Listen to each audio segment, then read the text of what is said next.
Hoje, como nós prometemos, vamos falar de uma coisa interessante, vamos atender o pedido de muitas pessoas que nos escreveram e em particular de você, Cida. Olha aí, chegou a tua vez. Hoje nós vamos falar do maior mistério do Brasil, de nossas terras brasileiras. Um mistério escondido a 7 chaves desde épocas muito remotas e que é comentado sempre a boca pequena, em voz baixa e em segredo, por monges tibetanos antigos, mestres e instrutores de verdadeiras escolas de alta espiritualidade no mundo inteiro, e em particular pelas tradições orientais. O assunto de nosso programa de hoje é Mistérios do Roncador.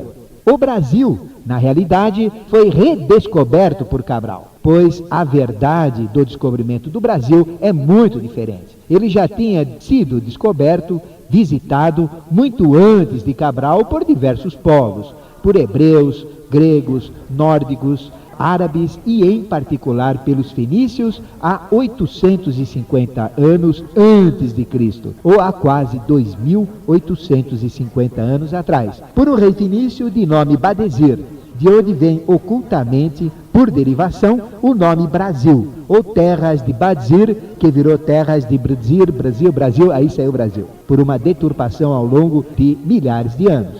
E através também de lendas árabes. Badzir, junto com seus 2 filhos primogênitos, chamados de Etbaal e Etbaal-Bey, mais 222 fenícios escolhidos, com 8 sacerdotes fenícios, chefiados pelo grão-sacerdote Baalzim, junto com 49 militares também fiéis a este rei, com 6 navios, aportaram em Niterói, cujo nome também provém do fenício Nishtalran, que quer dizer caminho iluminado pelo sol. E eles fizeram da Pedra da Gávea, em Niterói, a esfinge de uma nova civilização e também o túmulo dos seus 2 primogênitos, cujas inscrições fenícias em seu topo, na Pedra da Gávea, inscrições milenares, que foram depois decifradas pelo Champollion, pelo arqueólogo brasileiro Bernardo da Silva Ramos, confirmando assim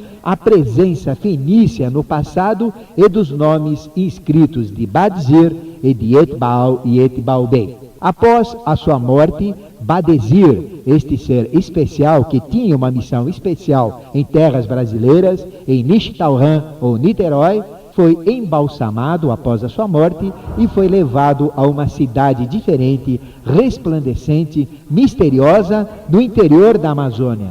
E pontos de referência desse trajeto, no caminho que ele foi levado, foram marcados com caracteres de uma estranha escrita similar à fenícia, mas não tanto fenícia assim.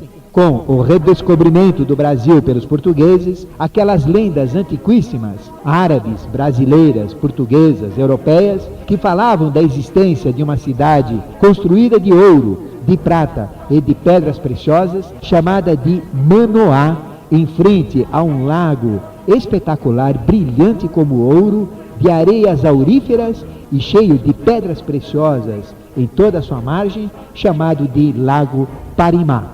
Então Manoá e este Lago Parimá despertou a cobiça e a procura pelos conquistadores portugueses e pelos primeiros bandeirantes atrás desta cidade e atrás de suas riquezas. Diversos relatos, muitas cartas antigas indicam e indicaram pessoas que chegaram a esse local, mas que não puderam entrar, pois eram altamente protegidos por índios ferocíssimos da linha Tupi, mas diferentes. Índios brancos, enormes, ferozes e sempre acompanhados de estranhos animais. Muitos desapareceram nessas conquistas, nessas buscas, e esse mistério de Manoá ficou cada vez mais intrigante. Os incas, ligados também aos mistérios de Machu Picchu e aos mistérios de Nazca, no Peru, foram perseguidos terrivelmente pelo terrível também Pizarro, e fugindo, acabaram chegando na região do Roncador, e se uniram então aos tupis, aos tupiniquins, aos tupinambaras. E depois, dentro desta miscigenação, nós tivemos os gigantescos índios chavantes, que falam em suas histórias chavantes da existência de fenícios, de Atlantis e do grande mistério e efeitos do roncador, a montanha que ronca com os ventos quando sonha os seus mistérios. E os mistérios chavantes são até hoje, em nossos dias, o primeiro e o maior, o mais terrível obstáculo para se adentrar, para ingressar nos mistérios maiores físicos do roncador. Um coronel do exército inglês, de nome Percival Fawcett, quando trabalhava no serviço de inteligência inglês, por ter sido muito místico, espiritualista, na Índia, no Tibete e também no Nepal, ele teve contato com monges tibetanos que lhe segredaram a existência de uma cidade nas outras bandas do Tibete, uma cidade de ouro, de telhados de ouro, resplandecente em beleza, em riqueza, cheia de seres superiores, uma cidade chamada de Manoá.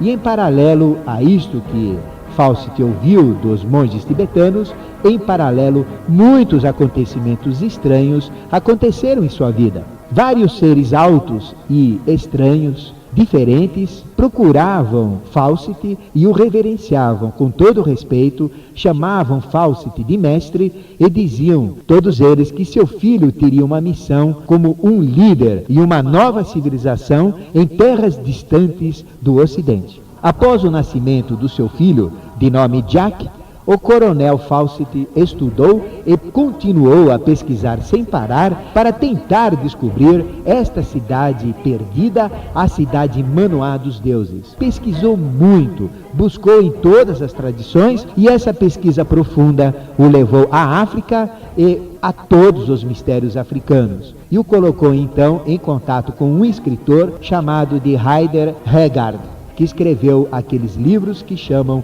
Minas do Rei Salomão e O Anel da Rainha de Sabá, que são ligados também à mesma cidade escondida, a Manoá, de ouro e de pedras preciosas. Mas, contactando este escritor, ele lhe confidenciou que a origem, a ideia de seus escritos não tinham nada a ver com a África, mas elas vinham do Brasil, elas vinham do Rio de Janeiro e através de um irmão dele que mandava algumas notas. Neste ponto, então, Fawcett dirigiu as suas pesquisas para a América do Sul. E ele pensou e teve quase que certeza absoluta que Manoá ficava na divisa do Brasil com a Bolívia ou então na divisa do Brasil com o Peru. E ele começou a pesquisar esta região e ele inclusive ajudou muito no processo de limites da nossa terra brasileira ou definir limites, onde ele teve vários contatos com muitas pessoas nessa região também um tanto estranha e essas pessoas lhe relatavam que existia Manoá, mas com um nome diferente. Eles chamavam de Eldorado. Era uma cidade às margens de um rio que era como que um mar branco, onde existiam areias auríferas, pedras preciosas e uma cidade com telhados resplandecentes como ouro, um telhado que saía imagens e que tinha toda uma configuração de fogo, com paredes revestidas de prata, com paredes folhadas de ouro, incrustadas de pedras preciosas, uma coisa maravilhosa, riquíssima, e que era dirigida, governada por um espanhol, e o nome desse espanhol era El Dorado. Ele se chamava El Dorado porque sua roupa era toda filetada e toda folhada com ouro finíssimo. Então veja só a riqueza que era El Dorado. E nessas suas pesquisas em vários países, Fawcett recebeu uma estatueta que uns falavam que era de jade, outros de magnetita, que é um minério de ferro, mas que na realidade era de um material estranho que emitia uma energia muito forte, dava choque em quem segurava e tinha os mesmos caracteres estranhos no peito dessa estátua e nos pés iguais àqueles dos fenícios de Badesir que eu falei no início. E esta tatueta Fawcett sempre usou, caminhava com ela, entrava com ela no mato, mostrava aos índios e era uma espécie de chave mágica para encontrar o Lago de Parimá e também a cidade de Manoá.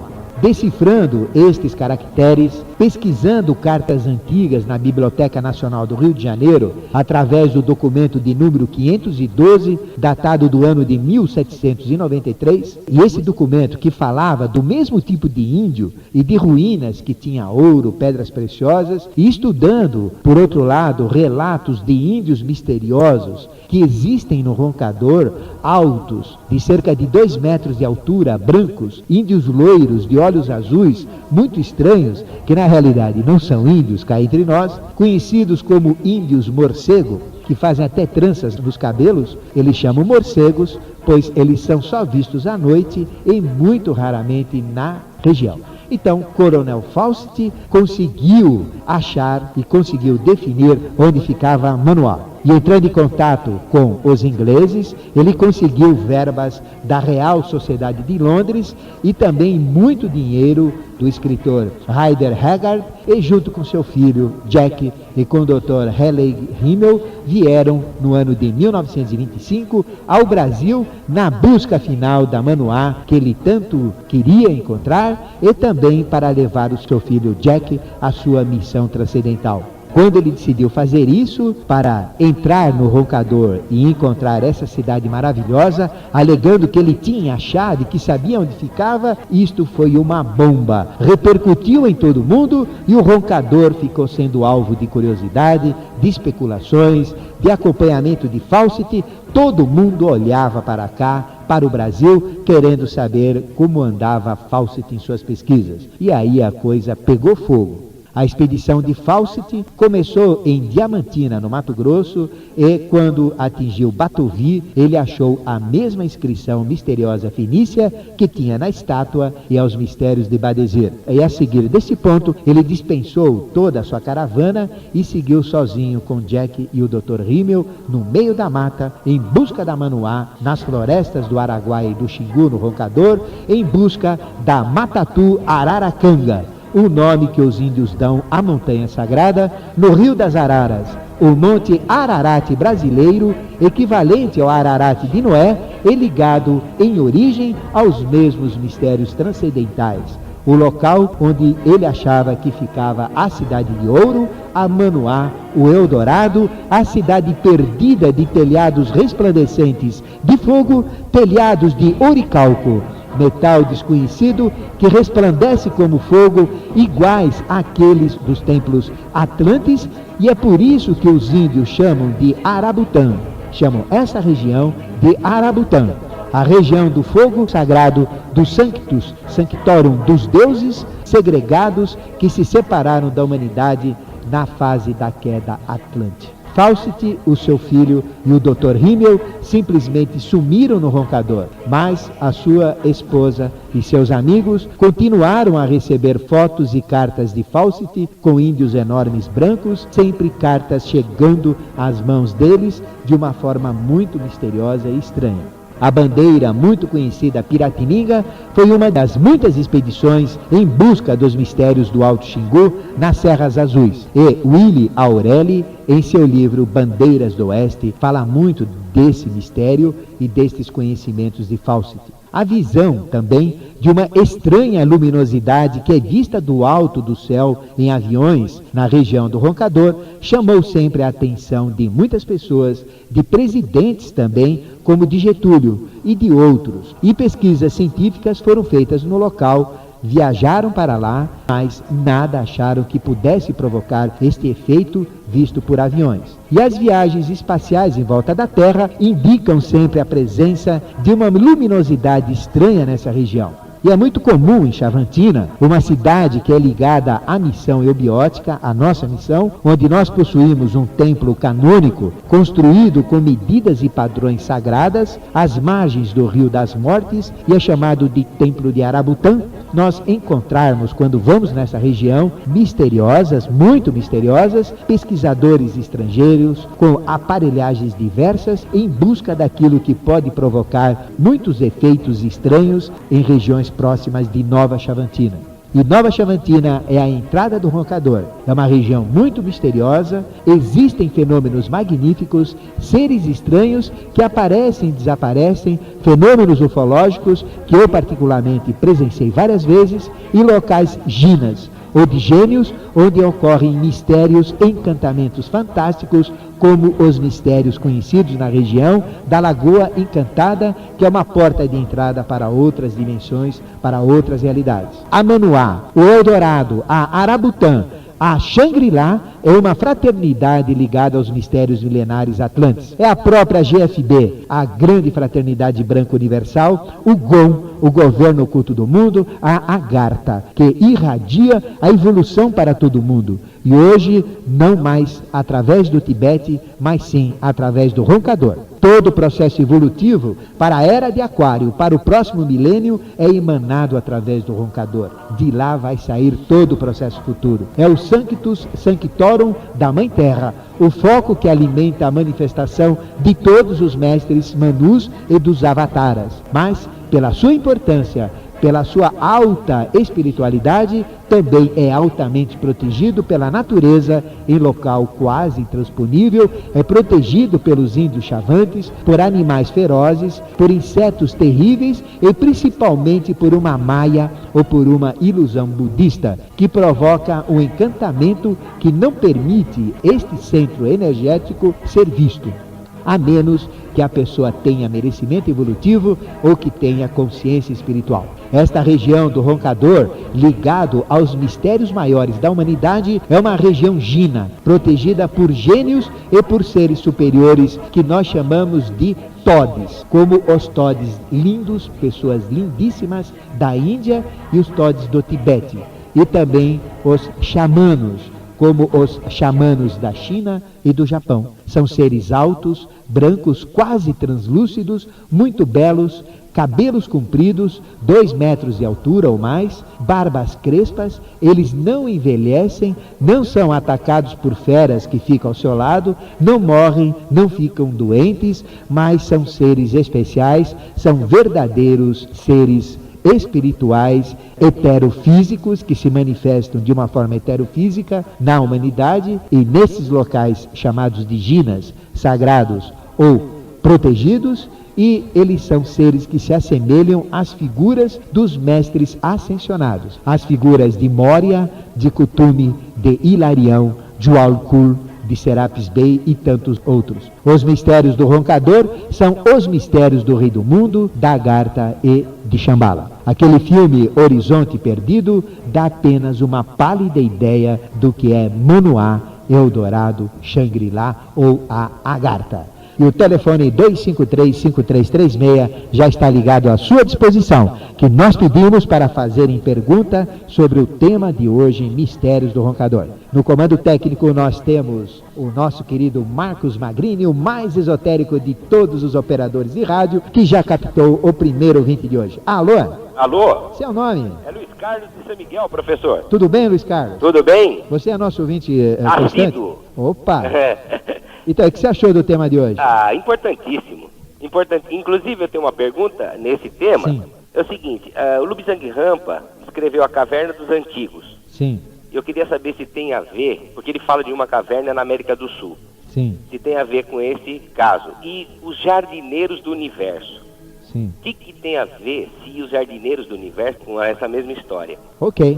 Isso eu queria saber. Ok, você ouve pela rádio? Ouço pela rádio. Um grande abraço, hein, Luiz Outro. Carlos? Bom, primeiro vamos falar de Lobsang Rampa. Lobsang Rampa, ele escreveu inúmeros livros, vários livros, sobre o Tibete, sobre todo um processo dos mistérios tibetanos. E tudo aquilo que ele fala dos mistérios tibetanos, isto foi transferido para os mistérios do roncador. Porque durante muitos anos, todo o processo evolutivo humano, tudo isso que eu falei, do Sanctus Sanctorum, de Agartha, de Xangri-Lá, de Shambhala, tudo isso estava ligado aos mistérios do deserto de Gobi, protegido pelos todes hindus, e aos mistérios do Tibete. Existe aquele filme Horizonte Perdido que fala muito sobre todo esse acontecimento. Mas isto foi transferido. Todo aquele centro de comando da humanidade, ou seja, o governo oculto do mundo, a grande fraternidade branca universal, o Sanctus Sanctorum, a terra de Preste João, Agartha, Shambhala, tudo isso nada mais é do que um centro de comando do processo evolutivo. E isto foi transferido do Oriente para o Ocidente, exatamente para o roncador. Então, os mistérios relatados falados por todos, não só por Lobsang Rampa, mas por outras pessoas relacionadas ao Tibete, a gente pode simplesmente mudar o endereçamento para o roncador e tem exatamente a mesma validade, só que a partir de uma época atual. No passado vale o Tibete, no presente vale roncador. Este é o processo. Agora, Lobsang Rampa, na realidade, ele era um escritor inglês, ele não ia no Tibete, não tinha nada a ver com nada. Ele simplesmente recebia, por um processo de inspiração mental, todo esse conhecimento, e ele teve essa missão de escrever os livros para divulgar esses mistérios para a humanidade. Ele era uma espécie de um espírita, tinha um mecanismo similar ao de um espírita, onde ele absorvia estes conhecimentos e transcrevia para o livro. Uma espécie de um Chico Xavier diferenciado. E o que ele fazia? Com todo respeito, porque Chico Xavier é um santo manifestado no meio dos homens, com uma missão importantíssima, que nós sempre falamos dele em nossos programas. Mas Lobsang Rampa, então, recebia tudo isso por este processo, escreveu os livros, e aí veio tudo isso. E os mistérios da caverna dos antigos, nós temos estes mistérios relacionados ao Brasil da mesma maneira, porque toda entrada para estas dimensões, elas têm uma proteção, e normalmente existem cavernas que nós chamamos embocaduras, que são regiões de transição para uma outra realidade. Na cidade de São Tomé das Letras, existem várias dessas cavernas, onde acontecem realidades muito estranhas, quando a gente adentra nestas cavernas e tem a coragem de ir até, vamos dizer, 500 metros para dentro, ou coisas assim. Então, são fenômenos que a gente pode perceber, que a gente pode dizer a Gruta do Carimbado, cheia de morcegos. Então a pessoa entra nessa gruta e, se ela se predispor a buscar algo superior, com certeza ela vai encontrar nesta caverna. Mas estes mistérios da caverna dos antigos, eles estão ligados também aos mistérios do Brasil. Por isso que os monges tibetanos sempre falaram que aqui no Brasil ia ter, que eles tinham lá, e já há muitos anos atrás, há milhares de anos atrás, já começaram a falar que o Brasil é a terra do futuro. O próprio Gandhi sonhava vendo uma cidade brilhante no meio do Brasil. Ele mesmo sonhava com isso. E os jardineiros do universo são aqueles seres angélicos que nós sempre falamos em nossos programas, ligados aos mistérios dos UFOs, porque atrás do mistério do UFO existem os mistérios atlantes e existem os mistérios do roncador também. E os jardineiros do universo nada mais são do que estas consciências que usam determinados processos para espalhar e para acompanhar o processo evolutivo, não só no sistema solar, mas além do próprio sistema solar. E já temos mais um ouvinte na linha. Alô? Alô? Seu nome? É Nair, da Vila Mariana. Tudo bem, Nair? Tudo bem, eu já falei com o senhor e voltei a falar. Então, e os mistérios do roncador? Então, mas não é esse assunto.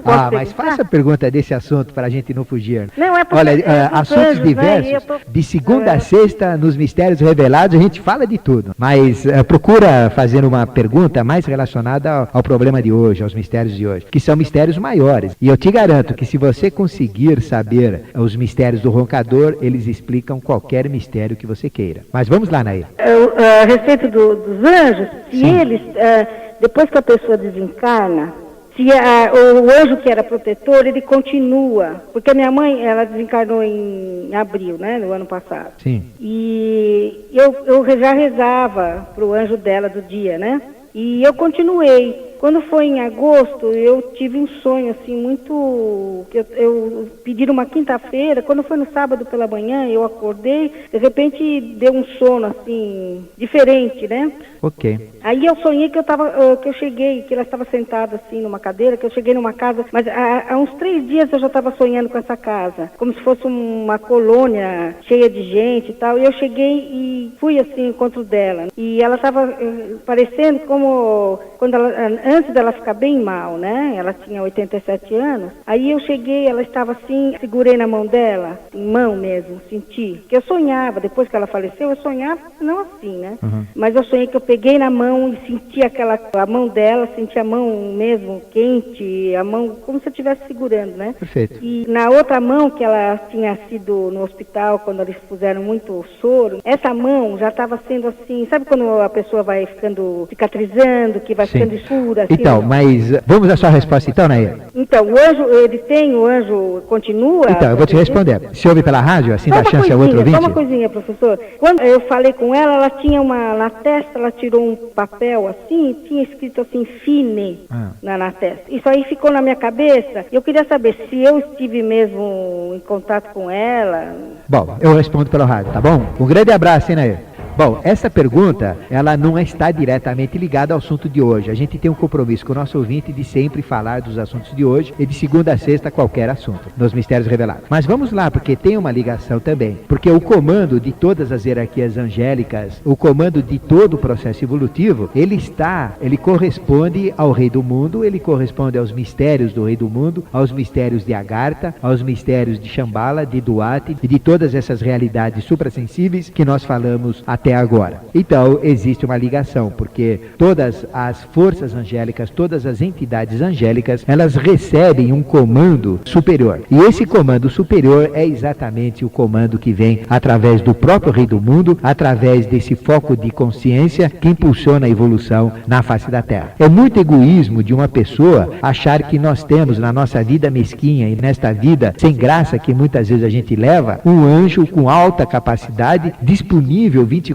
horas por dia, olhando as besteiras, ouvindo as palavras errôneas que a gente fala e sentindo, percebendo os sentimentos de baixo valor evolutivo que a gente sente. Todos nós temos uma ligação com o anjo, mas ele não precisa ficar de uma forma assim como todo mundo pensa, à disposição. Eles têm muito mais que fazer, porque o anjo da guarda, esta palavra guarda significa guardar tudo. Eles guardam o reino mineral, o reino vegetal, o reino animal e o quarto reino evolutivo, que é o minal. Eles têm um trabalho intenso. Então, a gente achar que nós temos um anjo 24 horas por dia à nossa disposição, acompanhando tudo que a gente faz, da maneira como a gente pensa, é errado. Mas eles acompanham, mas da maneira de um mental, através de um mental superior, porque o mental angélico é abstrato, ele não precisa usar raciocínio nem nada. Ele sabe porque sabe. Então, ele não precisa ficar do nosso lado para acompanhar a nossa evolução. E todos nós temos uma ligação com o anjo que acompanha a nossa evolução. E principalmente com um anjo chamado Lípica, que é um anjo que registra os destinos, é o anjo que imprime as experiências e é o anjo que distribui o karma ao longo da nossa existência. E este anjo, ele cuida de nós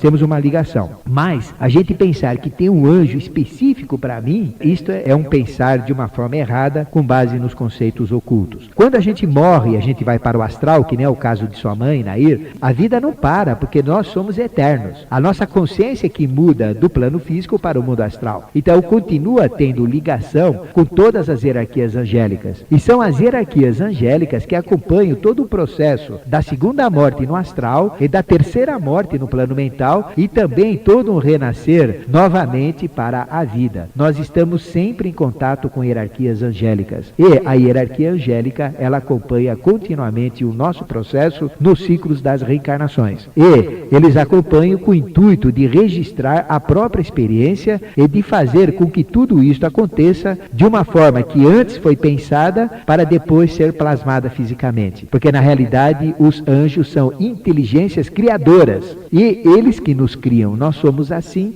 do jeito que nós somos no mundo físico, porque os anjos nos plasmaram assim. E se nós seremos de uma determinada maneira no astral, é porque os anjos nos plasmaram desta determinada maneira no astral, no mental e assim por diante. Ou seja, nós nunca deixamos de ter, em segundo nenhum, em condição evolutiva nenhuma, o contato com os anjos. E os anjos, eles estão sempre ligados ao Sanctus Sanctorum, que é a essência que coordena todas as experiências evolutivas, que nós chamamos de Melquisedeque, que nós chamamos de Rei do Mundo, que nós chamamos de Planetário Terra. Funciona assim. Um grande abraço a você e obrigado pela sua participação. E temos mais ouvinte na linha. Alô? Oi, boa tarde. Boa tarde, seu nome? Meu nome é Graça Costa. Eu queria lhe fazer... Graça? Graça, isso. Professor Ademar, o senhor está falando sobre... roncador. Os mistérios do roncador de civilizações intraterrenas, né? Qual é a ligação que tem da gente estar agora tendo tanta notícia, assim, né? Dessas civilizações, dessa aproximação, né? Toda. Com o que também a gente vem escutando falar desse aumento da frequência vibratória da Terra, não é isso? Que parece o que... tempo também, você não percebe que o tempo é diferente hoje? Exato, não é? Tem isso, eu tenho lido muito sobre isso, inclusive eu até gostaria que o senhor, se fosse fosse possível assim, relacionar isso, eu vejo que muitas pessoas estão tendo determinados sintomas físicos que não são identificados pela medicina comum. Sim. E que me parece que está ligado a isso, Sim, né? lógico. Dessa mudança de frequência toda. A gente está sentindo no corpo físico. Sim. Quer dizer, é isso mesmo? É isso mesmo. Mas essa coisa da frequência vibratória, em que medida ela vai estar atingindo a gente, então? Né? E que ligação tem com as aparições que estão tendo agora? Né? Perfeito. Tá? Então vamos lá. Muito obrigada, professor. Um grande abraço, Boa Graça. tarde. Bom, tudo na vida é vibração. Nós percebemos todo o mundo através das vibrações dos sentidos. Tudo na vida é vibração. Então, através da vibração, existem as impressões dos sentidos e a vibração é o que faz a própria movimentação de tudo. A Terra não para de girar em torno dela. A gente sempre fala que ela gira a 1.670 km por hora em torno de si mesma, dando dia e noite em relação ao Sol. A Terra translada em torno do Sol a 113.000 km por hora. Ela gira em conjunto com todo o sistema solar, em volta da nossa galáxia, a 990.000 km por hora. Não tem nada parado, tudo está em movimento. Tudo está em movimento. Porque existe uma lei que chama-se evolução. Não tem nada que não esteja evoluindo. Tudo está evoluindo, tudo está em movimento, tudo está em vibração. E a própria matéria, o íntimo da matéria, está na vibração atômica, como a própria ciência explica. E através da vibração, existem as energias chamadas de táttivas. E estas energias táttivas é que provocam todos os efeitos da magia. E as energias táttivas são as energias que os anjos construtores constroem. O reino mineral, o vegetal, o animal e o reino hominal. E através dos táttivas, eles imprimem os sentidos, constroem tudo e os táttivas representam o segredo dos fenômenos maiores ligados ao roncador, ligados aos ufos, ligados à alta magia e a todos os mistérios que existem. Porque os táttivas representam as próprias forças de Deus, as forças criadoras do universo. E quando as hierarquias querem acelerar o processo evolutivo, as hierarquias usam os táttivas. E através dos táttivas, eles conseguem acelerar todo o processo, conseguem mexer na vibração das pessoas e conseguem despertar energias, modificar energias, mexer com as forças da natureza, mexer com tudo que existe. Então, a frequência vibratória, ela acontece em função da frequência dos táttivas. E a frequência dos táttivas em função dos operadores dos táttivas, que são os anjos, as hierarquias, e todo o comando sempre é através de quem coordena todas as experiências na face da Terra, que é o próprio Rei do Mundo, o planetário, o ser que tem como corpo físico o planeta Terra, e que a humanidade nada mais é do que este ser em experiência evolutiva que ele mesmo impulsiona e ele mesmo provoca. Todos esses fenômenos, estes sentimentos que as pessoas têm, esta impressão, você ouvinte tem certeza, olha o que eu vou falar, o tempo não é mais igual, a hora não é mais uma hora como era antigamente, o tempo voa, as coisas acontecem num ritmo muito grande. O que provoca tudo isso, que faz tudo isso girar mais rapidamente, são estas forças. Elas podem acelerar a evolução, podem retardar a evolução, porque são forças divinas e que o homem não tem acesso. E o que tem atrás dos fenômenos ligados ao roncador, dos fenômenos ligados aos ufos, do aparecimento, do surgimento deles e de todos os efeitos relacionados, nada mais são do que estes seres que viviam no meio dos homens, que nós chamamos deuses caídos no meio dos homens, que no processo da Atlântida, quando houve a queda da Atlântida, se separaram e vivem agora em mundos criados por entidades chamadas de serapes, mundos protegidos e mundos que o homem não tem contato. Antigamente, na Atlântida, nós vivíamos com os deuses. Os Vimanas, que eram o nosso meio de locomoção, correspondem aos ufos que surgem hoje em dia nas manifestações. E tudo isso nada mais é do que um fenômeno vibratório. E estes efeitos, esses fenômenos, hoje eles estão centrados no roncador. É o grande mistério do roncador. E a gente não fala isso por falar, porque quem viaja fora da Terra, em viagem interplanetária, ele vê todo um centro de luz na região do roncador. E ninguém explica. A ciência está louca para descobrir o que tem no roncador. O que tem é isso. É a essência que acompanha todo o processo evolutivo. Chame você como quiser. Mas é esta essência que acelera o processo evolutivo, que causa as experiências raciais, que nós chamamos de mundo perdido, mundo de Shangri-La, Eldorado, Manoá, Agartha e Shambhala.